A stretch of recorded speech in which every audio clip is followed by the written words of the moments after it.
নমস্কার, আমার গল্প কথা আপনাদের স্বাগত জানাই। আজকে শনিবার, আর আজ আমাদের পুচিরানির দুপুরে লাঞ্চ থালিতে ছিল ভাত, মুসুর ডাল, কালো জিরে আর রসুন ফোড়ন দিয়ে, ছিল কচু দিয়ে, মাছ দিয়ে, আলু দিয়ে পাতলা করে ঝোল।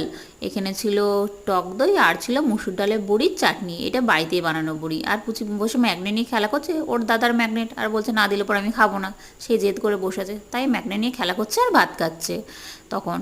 তারপরে বিকেলবেলায় চলে গেছিলাম আবৃত্তি ক্লাসে। পুচিরানির আবৃত্তি ক্লাস থেকে শেষ হয়ে গেছিলো। তারপর চলে গেছিলাম একটু হাই স্ট্রিটে কিছু কেনাকাটা করতে। ওর স্কুলে ইন্টারন্যাশনাল টাইগার ডে আছে সামনে 29 তারিখে, সেই জন্য গেছিলাম ব্ল্যাক নাহলে অরেঞ্জ কালারের একটা ড্রেস কিনতে, কিন্তু সেরকম কিছু মনের মতো পাইনি। আর এখানে এসে শুয়ে পড়েছে দেখুন, ক্লান্ত হয়ে আমাদের পুচিরানি। চলছে বদমাইশি। তারপর চলে গেছিলাম আমরা একটু টাইম স্পেন্ড করতে মা মেয়েতে। এইরকম করে টাইম স্পেন্ড করতে দুজনে তো খুব ভালো লাগে। আর চলছে ওর বদমাইশি, তার চলছে তো খুনসুটি। আর দুজনেতে বসে বসে আইসক্রিম খাচ্ছি। আর ও তো খুব পছন্দ হয়েছে আইসক্রিমটা খেতে, আসলে পরেই কোন চাই। আর ওই ওয়েট মেশিনের উপর দাঁড়িয়ে দাঁড়িয়ে খাচ্ছে, আর এই আঙ্কেলের সাথে কথা বলছে, সিটি সেন্টারের আঙ্কেলের সাথে খুব ভাব ওর। মা মেয়েতে এরকম করে ঘুরতে খুব ভালো লাগে। তারপরে বিকেলবেলাতে সন্ধ্যা 6:30টার সময় এসে চলে গেছিলাম একটু ডান্স ক্লাসে প্র্যাকটিস